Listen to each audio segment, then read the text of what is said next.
व सर्व जन सुखाय की हो रही इस अति विशाल व समुद्री महारैली में यहाँ आजमगढ़, गोरखपुर व बस्ती मंडल एवं डॉक्टर अंबेडकर नगर जिले के पार्टी के लाखों लोग अपने खुद के छोटे मोटे साधनों से चलकर मुझे सुनने के लिए यहाँ पहुँचे हैं। इसके लिए मैं आप सभी लोगों का हार्दिक दिल से शुक्रिया अदा करती हूँ।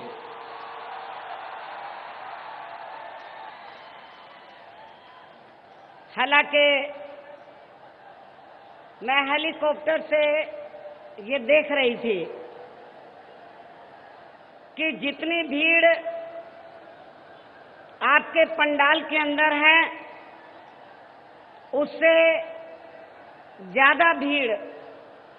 पंडाल के बाहर सड़कों पर लोग खड़े हुए हैं, क्योंकि पंडाल में इतनी जगह नहीं है कि जो बाहर लोग इस पंडाल से कई गुना ज्यादा लोग बाहर सड़कों पर खड़े हैं आसपास की सड़कों पर, वो इधर आ सके। हालांकि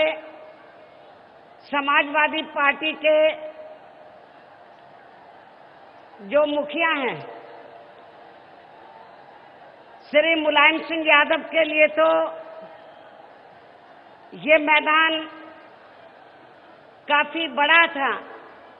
लेकिन बीएसपी के लिए ये मैदान काफी छोटा है।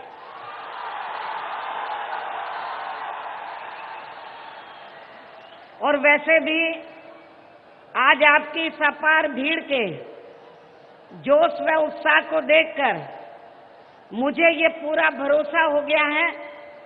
कि उत्तर प्रदेश में आगामी होने वाले विधानसभा आम चुनाव में अब बीजेपी व सपा की अंदरूनी मिली भगत भी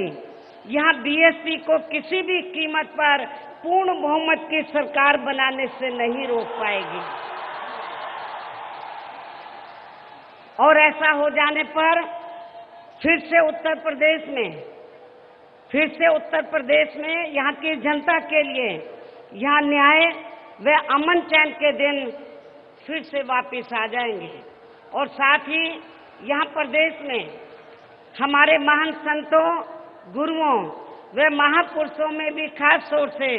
महात्मा ज्योतिराव फूले, छत्रपति शाहू जी महाराज, श्री नारायणा गुरु, बाबा साहब डॉक्टर भीमराव अंबेडकर व मान्यवर श्री कांशीराम जी आदि का भी सर्वजन हिताय व सर्वजन सुखाय का सपना फिर जरूर साकार होगा। क्योंकि अब उत्तर प्रदेश की जनता, खासकर यहाँ कांग्रेस, बीजेपी व सपा आदि के शासन काल के चाल, चरित्र, चेहरा, नीति व नियत को भी काफी अच्छी तरह से समझ चुकी है। और इस संबंध में मैं ये कहना चाहूंगी कि आजादी के बाद शुरू में काफी लंबे समय तक अर्थात लगभग 37 वर्षों तक अकेले यहाँ उत्तर प्रदेश में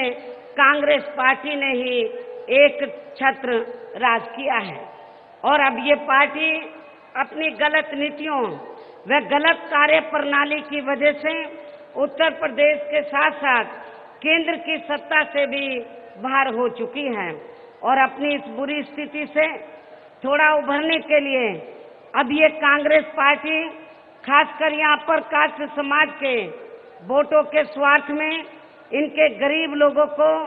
आर्थिक आधार पर 10% आरक्षण देने की भी बात कर रही है, जो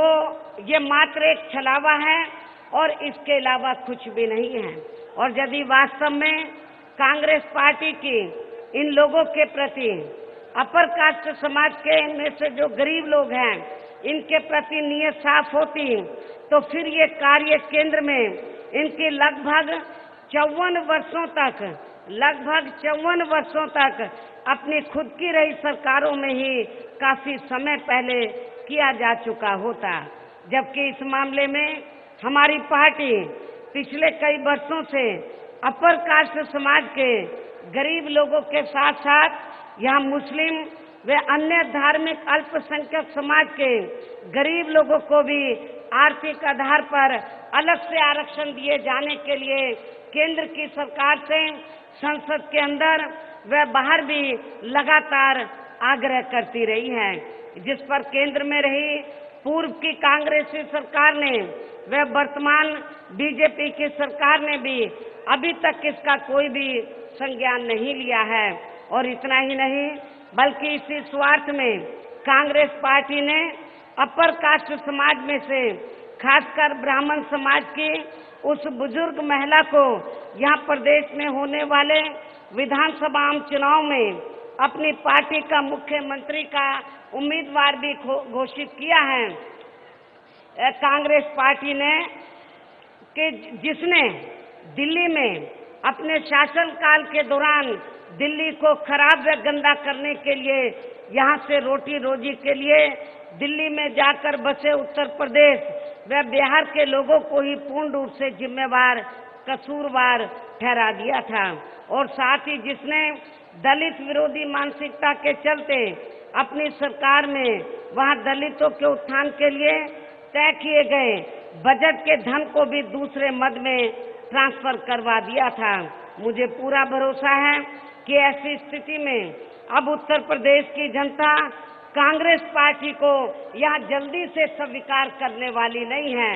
चाहे इसके लिए इस पार्टी के लोग यानी कि कांग्रेस पार्टी के लोग कितनी भी यहाँ नाटकबाजी क्यों ना करते रहें, चाहे कांग्रेस पार्टी के लोग यहाँ कितनी भी रथ यात्रा निकाल लें, चाहे कितनी भी पद यात्रा कर लें, तो भी उत्तर प्रदेश की जनता कांग्रेस पार्टी को जल्दी से स्वीकार करने वाली नहीं है। इसके साथ साथ मैं भारतीय जनता पार्टी के बारे में भी ये कहना चाहूंगी कि उत्तर प्रदेश में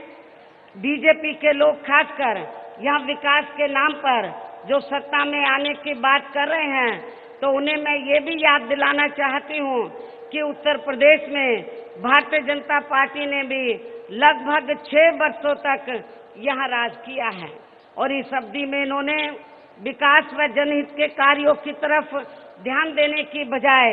अधिकांश अपने आरएसएस के एजेंडे पर ही चलकर यहाँ सांप्रदायिक ताकतों को ही मजबूत किया है, जिसकी वजह से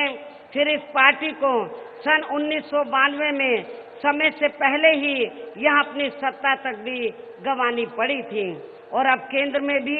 इसी नक्शे कदम पर बीजेपी की सरकार चल रही है,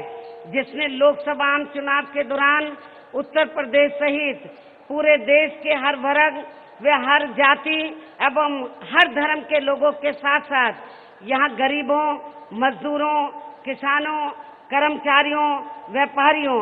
एवं अन्य विभिन्न क्षेत्रों में लगे लोगों के हित व कल्याण के लिए जो अच्छे दिन लाने के वायदे किए थे, वे सपने दिखाए थे, तो अब वे अधिकांश यहाँ बुरे दिनों में ही तब्दील हो गए हैं। और इस संबंध में मैं आप लोगों को ये याद दिलाना चाहती हूँ कि आज से लगभग 2 साल पहले जब पूरे देश में लोकसभा का आम चुनाव हुआ था, तो लोकसभा आम चुनाव के दौरान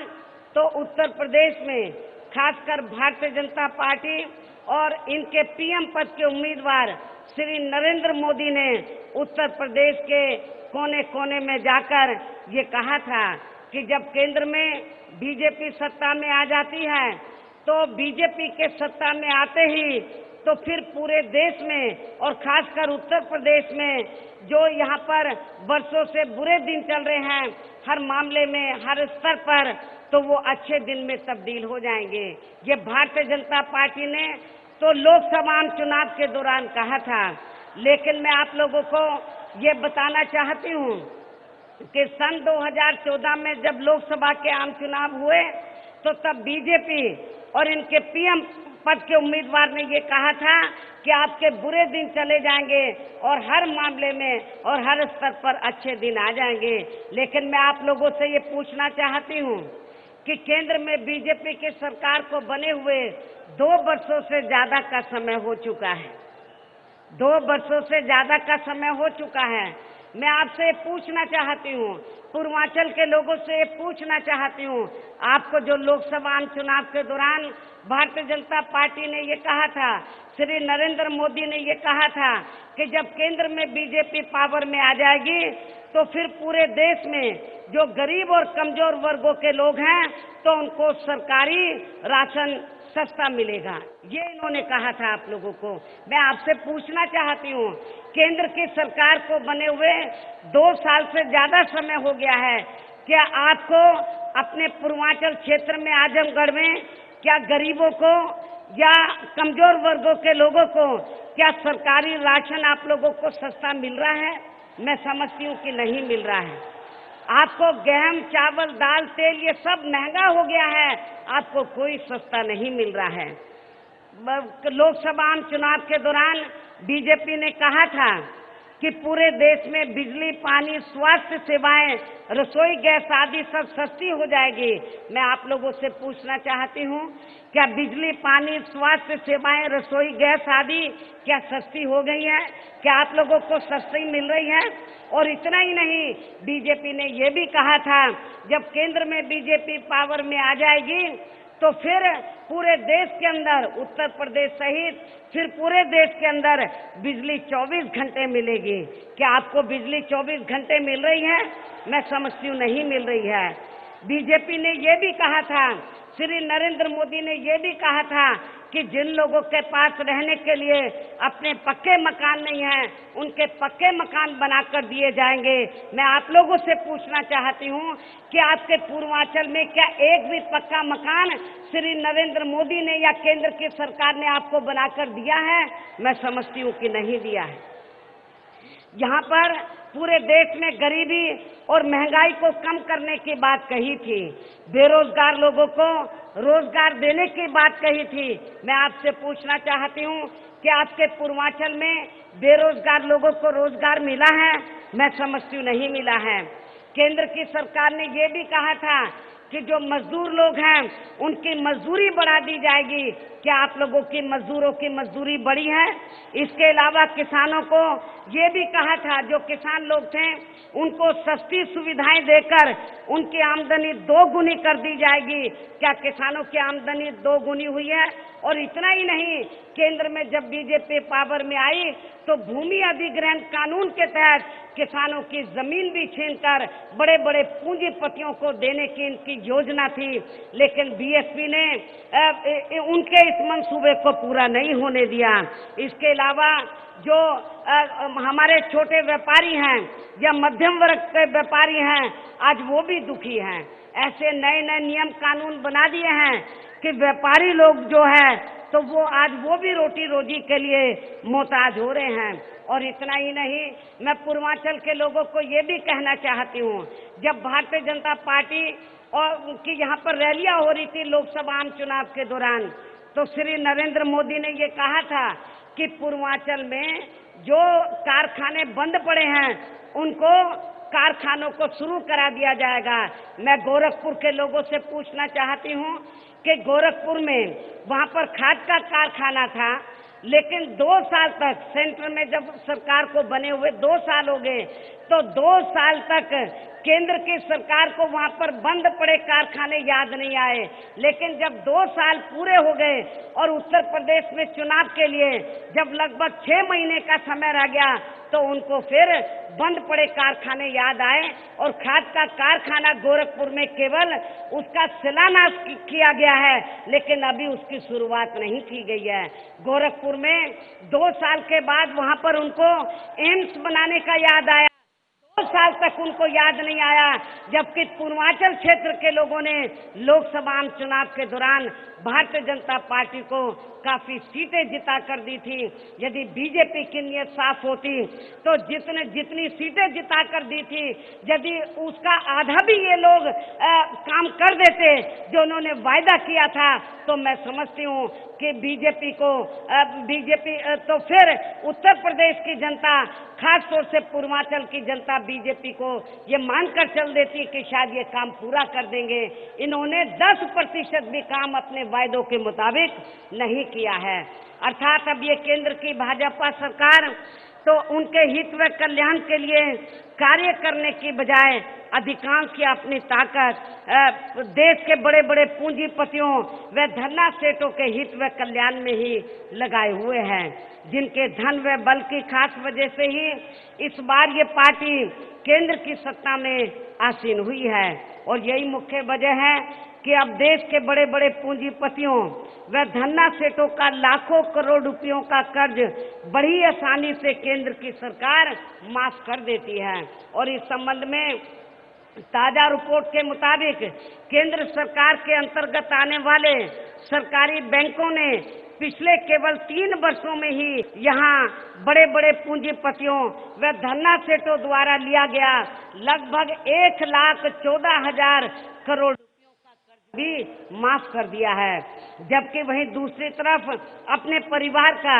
जीवन यापन करने के लिए बैंक से 1,00,000-2 लाख रुपए जैसी छोटी धनराशि का कर्ज लेने वाले छोटे किसानों व छोटे कारोबारी लोगों को कर्ज वसूली के लिए इतना ज्यादा परेशान किया जाता है कि फिर वे अधिकांश अपनी आत्महत्या करने तक को भी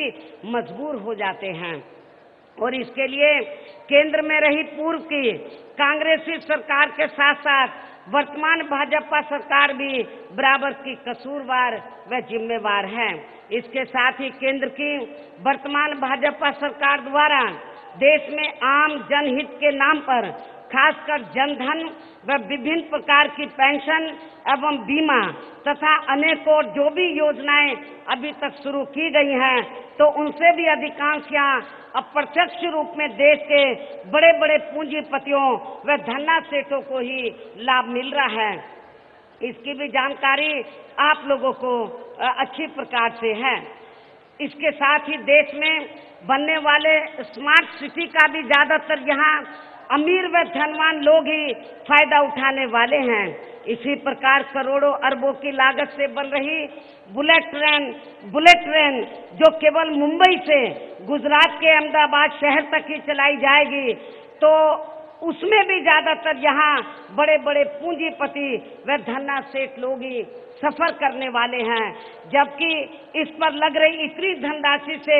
देश में गरीब लोगों के लिए यहाँ कई नई और ट्रेनें भी चलाई जा सकती थी। और इतना ही नहीं बल्कि देश की अर्थव्यवस्था की विकास दर का भी लाभ करोड़ों गरीबों, नौजवानों, बेरोजगार लोगों आदि को मिलने की बजाय केवल यहाँ मुट्ठी भर बड़े बड़े पूंजीपति व धन्ना सेठों को ही मिल रहा है। इस प्रकार से केंद्र में श्री नरेंद्र मोदी की सरकार ने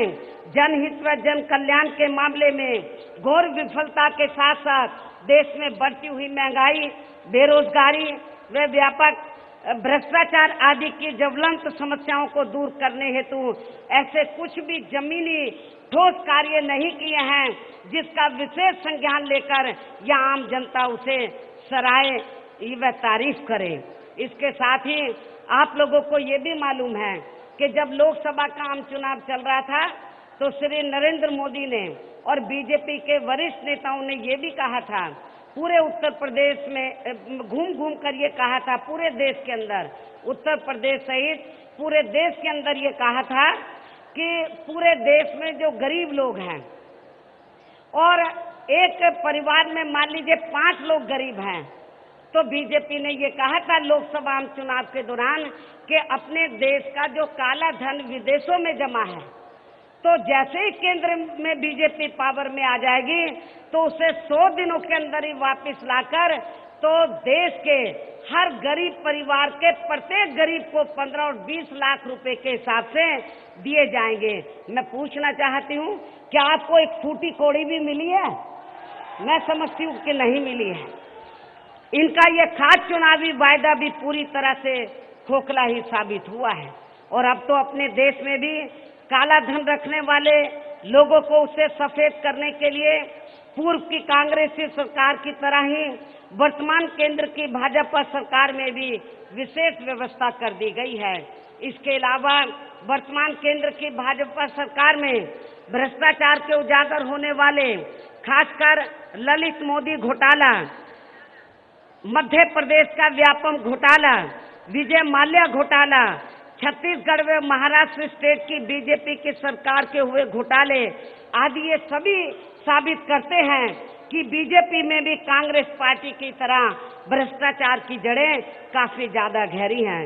और इतना ही नहीं बल्कि देश में खासकर दलितों, आदिवासियों एवं अन्य पिछड़े वर्गों के लोगों को बाबा साहब डॉक्टर अंबेडकर के अथक प्रयासों के कारण इन्हें भारतीय संविधान में आरक्षण वे अन्य और जो भी जरूरी सुविधाएं मिली हैं, तो उन्हें भी अब वर्तमान केंद्र की भाजपा सरकार में आरएसएस के एजेंडे के मुताबिक चलकर धीरे धीरे निष्प्रभावी व कम करने तथा इनकी समीक्षा आदि करने की आड़ में खत्म करने का भी पूरा प्रयास किया जा रहा है। और वैसे भी आप लोगों को ये मालूम है कि जब से केंद्र में बीजेपी के नेतृत्व में सरकार बनी है, तो भारतीय जनता पार्टी की सरकार ने अपने महत्वपूर्ण मंत्रालयों के ज्यादातर कार्य प्राइवेट सेक्टर को दे दिए हैं, जबकि प्राइवेट सेक्टर में दलित और पिछड़ों के लिए अभी तक भी आरक्षण की व्यवस्था नहीं है। ऐसी स्थिति में तो आपका आरक्षण इस सरकार में ना के बराबर अब रह जाएगा। इसके साथ ही पूरे देश में और खासकर भाजपा शासित राज्यों में तो दलितों एवं अन्य पिछड़े वर्गों के प्रति इनकी हीन व जातिवादी मानसिकता के चलते अब इन वर्गों का हर स्तर पर काफी ज्यादा शोषण व उत्पीड़न हो रहा है। और इस मामले में दलित छात्र रोहित वेमुला कांड, गुजरात का दलित ऊना कांड व यहाँ उत्तर प्रदेश का दयाशंकर सिंह कांड आदि इसके खास उदाहरण हैं। ऐसे हालातों में वर्तमान केंद्र की भाजपा सरकार में इन वर्गों के मसीहा बाबा साहब डॉक्टर भीमराव अंबेडकर के जीवन से जुड़े कुछ स्थानों को स्मारक व संग्रहालय आदि में परिवर्तित करने की मात्र घोषणा किए जाने से व कुछ मौकों पर कांग्रेस पार्टी की ही तरह दलितों व पिछड़ों के घरों में जाकर उनके साथ ठहरने व खाना आदि खाने से भी इनके समाज का पिछड़ापन व सामाजिक उत्पीड़न खत्म होने वाला नहीं है। और अब इन वर्गों के लोग अपने समाज पर आए दिन हो रहे अन्याय, अत्याचार व जातिवादी व्यवहार एवं सरकारी भेदभाव व उपेक्षा आदि से काफी ज्यादा दुखी व चिंतित भी हैं। और इन सब मामलों में अब ये लोग यानी कि दलित एवं अन्य पिछड़े वर्ग के लोग बीजेपी व प्रधानमंत्री श्री नरेंद्र मोदी की केवल सहानुभूति व हमदर्दी नहीं चाहते हैं, बल्कि इसके साथ साथ इनके मुख्य दोषी लोगों के खिलाफ समय से ठोस कानूनी कार्रवाई भी सुनिश्चित होते हुए देखना चाहते हैं। अर्थात अब ये लोग अपने आत्मसम्मान व स्वाभिमान के साथ साथ संविधान में खासकर समानता, बराबरी व आरक्षण आदि की जो भी इन्हें कानूनी अधिकार मिले हैं, तो उनको अब ये वास्तव में या जीवन में इनको वास्तव में ये लोग जमीनी हकीकत में इनको लागू होते हुए देखना चाहते हैं, जिसमें अभी तक भी इन वर्गों के लोगों को यह आजादी के 70 वर्षों के बाद भी कोई खास सफलता नहीं मिल पा रही है। इनके अलावा जहां तक देश में मुस्लिम व अन्य धार्मिक अल्पसंख्यक समाज के लोगों की अधिकांश मामलों में आए दिन खराब व दयनीय हालत में हो रही स्थिति का सवाल है, तो इस बारे में भी हमारी पार्टी का ये मानना है कि जब से केंद्र में खासकर बीजेपी के नेतृत्व में सरकार बनी है, तो तब से पूरे देश में मुस्लिम व अन्य धार्मिक अल्पसंख्यक समाज के लोगों के साथ हर स्तर पर पहले से भी कहीं ज्यादा सोतेला रवैया अपनाया जा रहा है। सच्चर कमेटी की रिपोर्ट को तो अब इन्होंने ऐसा लगता है कि मानो ताला लगा के रख दिया हो। और इतना ही नहीं बल्कि अब ये लोग अपने जान माल व मजहब की सुरक्षा को भी लेकर हमेशा चिंतित व दहशत में बने रहते हैं। इसके साथ साथ इस समय पूरे देश में सांप्रदायिक व कट्टरवादी ताकतों के मजबूत होने की वजह से भी अब आए दिन इन लोगों के ऊपर यहाँ गोरक्षा, लव जिहाद, देशभक्ति, हिंदू राष्ट्र बनाने व धर्म परिवर्तन आदि की आड़ में भी काफी ज्यादा इन वर्गों का यानी कि मुस्लिम एवं अन्य धार्मिक अल्पसंख्यक समाज के लोगों का काफी ज्यादा शोषण व उत्पीड़न किया जा रहा है। इसके साथ ही आतंकवाद के नाम पर भी अब यह खासकर मुस्लिम समाज के आम लोगों को भी जो शक की नजरों से देखा जा रहा है, तो ये सब अपने देश हित में ठीक नहीं हो रहा है और इसका हमारी पार्टी कड़े शब्दों में निंदा भी करती है। इस प्रकार केंद्र में बीजेपी व प्रधानमंत्री श्री नरेंद्र मोदी के नेतृत्व में बनी सरकार ने अपने अब तक के 2 वर्षों से अधिक के हुए कार्यकाल में अपनी इन सब कमियों व विफलताओं की वजह से देश की जनता को काफी ज्यादा निराश किया है और अब इनकी सरकार का ये खास मूल मंत्र अर्थात सबका साथ व सबका विकास की भी ये कही गई बात केवल यहाँ एक हवाई नारा मात्र बनकर रह गई है। और इसके अलावा अब तो इस पार्टी की सरकार ने अपने देश के राष्ट्रीय पर्वों तक का भी अधिकतर यहाँ राजनीतिकरण ही कर दिया है और इस मामले में अभी हाल ही में 15 अगस्त सन 2016 को प्रधानमंत्री श्री नरेंद्र मोदी का लाल किले से दिया गया इनका अपना भाषण है जो पुरानी परंपराओं से हटकर ज्यादातर राजनीति की था। और इतना ही नहीं बल्कि 15 अगस्त को पाकिस्तान के संबंध में प्रधानमंत्री श्री नरेंद्र मोदी के दिए गए अपने भाषण के बाद से अब खासकर यहाँ उत्तर प्रदेश में विधानसभा चुनाव को लेकर अंदर लोग ये भी संदेह जाहिर करते हुए हमें सुनाई दे रहे हैं कि देश में खास तौर से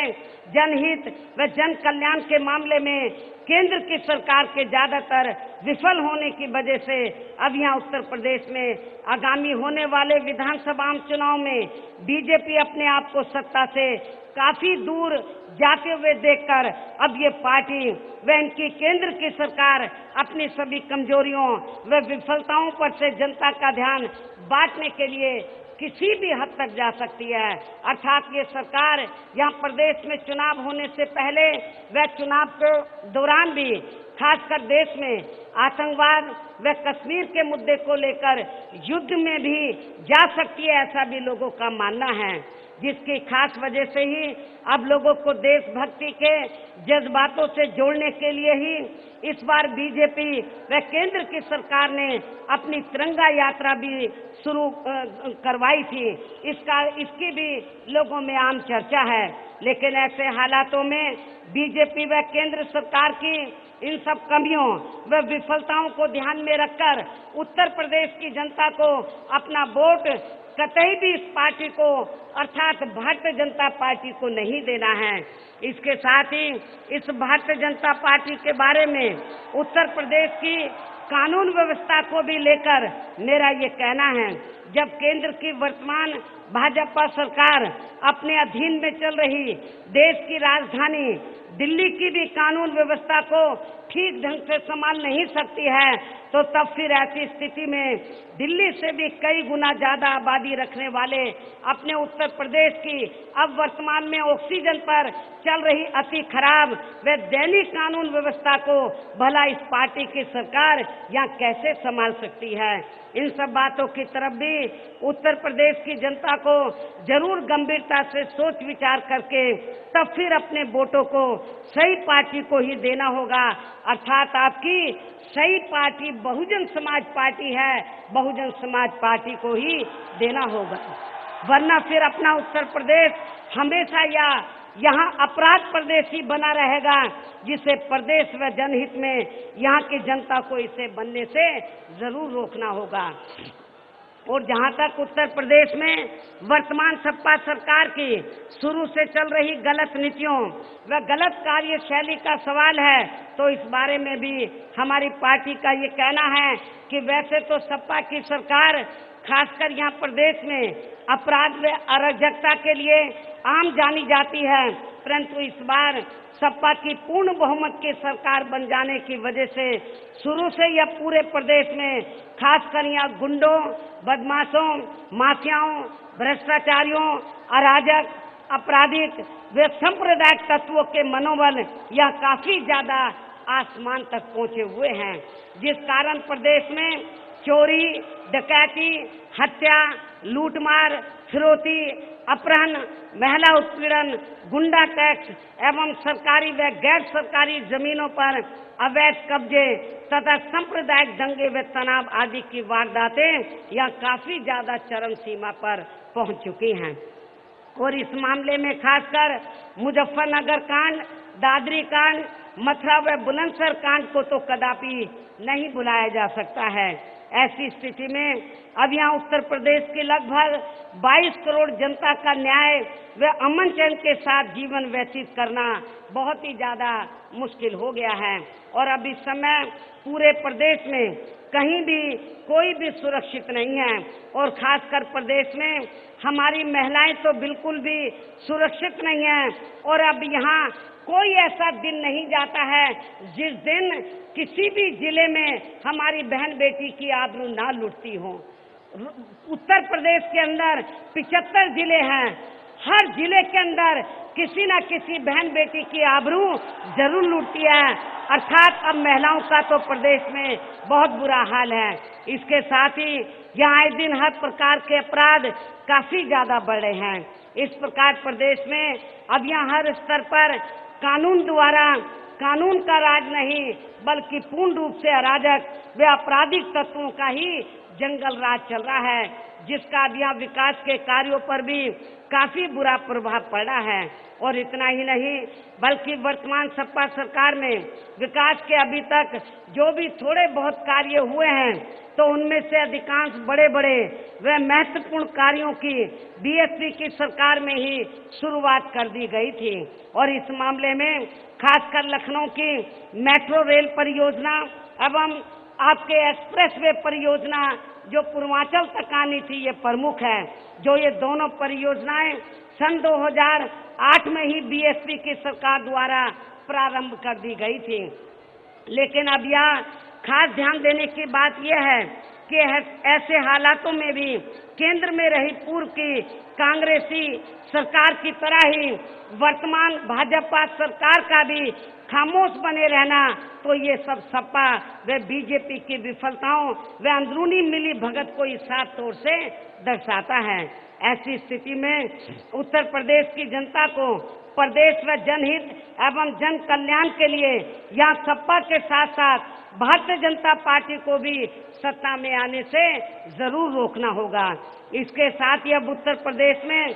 जनहित व जन कल्याण की अर्थात बीएसपी की सर्वजन हिताय व सर्वजन सुखाय की ही यहाँ सरकार बनानी होगी। और वैसे तो आप लोग जानते हैं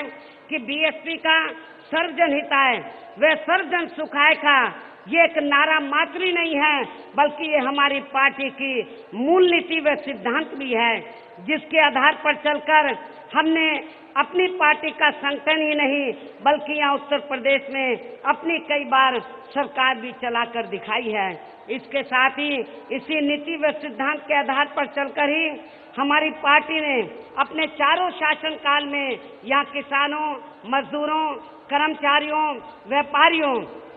एवं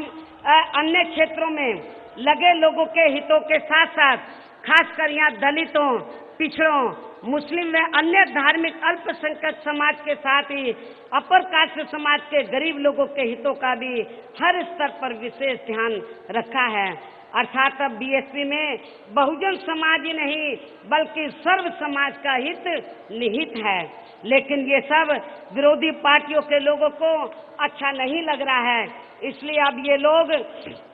बीएसपी को सत्ता में आने से रोकने के लिए इसके विरोध में किस्म किस्म के घिनौने षड्यंत्र रच रहे हैं। वे अनेकों घिनौने हथकंडे भी इस्तेमाल कर रहे हैं, जिनसे प्रदेश की जनता को खासकर यहाँ विधानसभा के आम चुनाव होने तक जरूर सावधान रहना है। और इस संबंध में कुछ खास बातों की तरफ ध्यान दिलाने के साथ साथ पहले मैं बीएसपी के बारे में भी ये कहना चाहूंगी कि बहुजन समाज पार्टी एक राजनीतिक पार्टी के साथ साथ एक मिशनरी मूवमेंट भी है, जिनके कार्यकर्ताओं व उनके समाज को बीएसपी के मिशनरी मूवमेंट से जोड़कर उन्हें फिर इस प्रकार से न बिकने वाला समाज के रूप में तैयार किया जाता है। यदि किसी भी समाज का पार्टी से जुड़ा बड़े से बड़े नेता भी अपने व्यक्तिगत व पारिवारिक स्वार्थ में किसी भी विरोधी पार्टी के हाथों में चला जाता है तो फिर वह व्यक्ति अधिकांश अकेला ही जाता है, किंतु उसके साथ में उसका अपना खुद का समाज नहीं जाता है और फिर उसका समाज उसके स्थान पर अपना नया नेता तैयार करके पार्टी को आगे बढ़ाता चला जाता है। और इस बात के मान्यवर श्री कांशीराम जी के जीते जी व उनके देहांत के बाद भी ऐसे अनेकों उदाहरण हमारे सामने मौजूद हैं। और इसका उत्तर प्रदेश से जुड़ा ताजा उदाहरण ये है कि अभी हाल ही में यहाँ कुछ पारिवारिक स्वार्थी व अन्य बिकाऊ लोग जो बीएसपी को छोड़कर गए हैं या निकाल दिए गए हैं, तो अब वे लोग विरोधी पार्टियों से अपने टिकट लेने के स्वार्थ में उन्हें खुश करने के लिए आए दिन यहाँ बीएसपी के ऊपर खासकर टिकट बेचने का गलत व झूठा आरोप लगाते रहते हैं। हालांकि इस बारे में आप लोगों को ये भी मालूम है कि इस किस्म के लोग अकेले हमारी पार्टी में ही नहीं बल्कि दूसरी पार्टियों में भी जरूर देखने के लिए मिलेंगे, किंतु मीडिया में तो इसके प्रचार व प्रसार के मामले में फर्क केवल इतना ही होता है कि मीडिया के लोग दूसरी पार्टियों से जुड़े ऐसे आरोपों को ज्यादातर एक या दो दिन में ही एक या दो दिन की खबरों में चलाकर उसे दरकिनार व ठंडा कर देते हैं, तो वहीं दूसरी तरफ मीडिया में कुछ दलित विरोधी मानसिकता रखने वाले लोग खासकर बीएसपी के मामले में अपना दोहरा मापदंड अपनाते हुए इस किस्म की खबरों को अधिकांश या चुनाव होने तक दिखाते रहते हैं।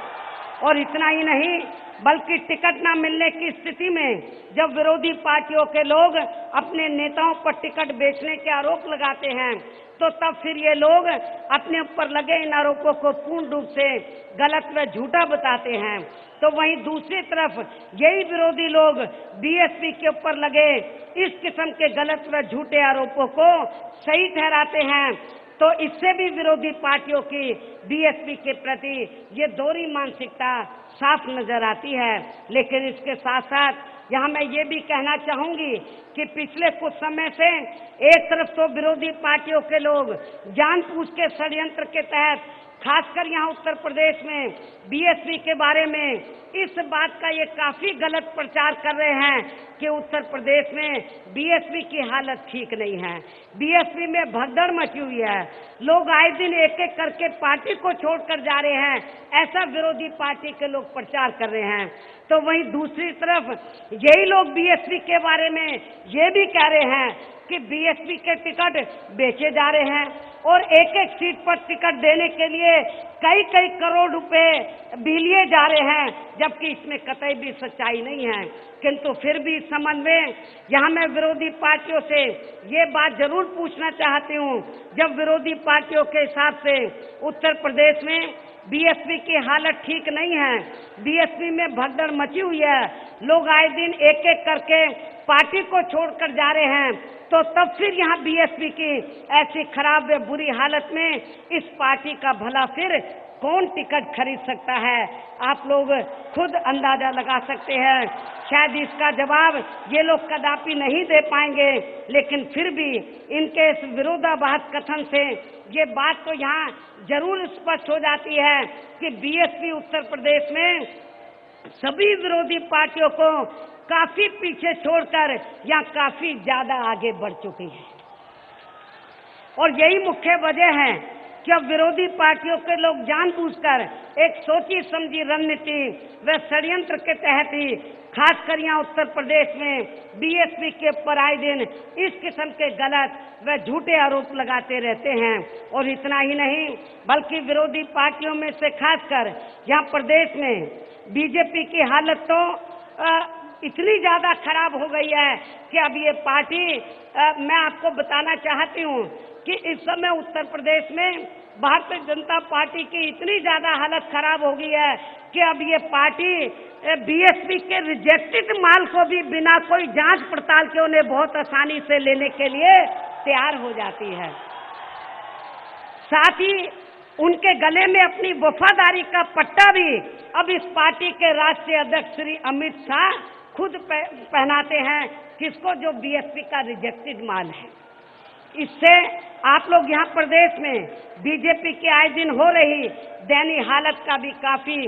कुछ अंदाजा लगा सकते हैं। ऐसे हालातों में अब बीएसपी के मुख्य दलित बेस वोट में भी सेंध लगाने के लिए यहाँ प्रदेश में खासकर बीजेपी के लोग धर्म की आड़ में भी काफी घिनौनी राजनीति कर रहे हैं, जिसमें इनको अभी तक भी कोई सफलता नहीं मिली है। और इस बारे में वैसे हमारी पार्टी के लोगों को ये मालूम है कि केंद्र में पहले वर्तमान भाजपा सरकार ने अपने आरएसएस व अन्य सभी कट्टरवादी संगठनों के जरिए या खासकर उत्तर प्रदेश में दलितों व अति पिछड़े वर्गों के लोगों को हिंदू हिंदू कहकर इन्हें अपने साथ में जोड़ने की पूरी कोशिश की है, लेकिन इन वर्गों के प्रति इनकी हीन व जातिवादी एवं दोगली मानसिकता होने की वजह से जब इन्हें अपने इस कार्य में सफलता नहीं मिली तो तब फिर इन्होंने इन वर्गों के लोगों को बौद्ध धर्म की आड़ में भी पर्दे के पीछे से रहकर बीजेपी के साथ में जोड़ने की भी पूरी कोशिश की है।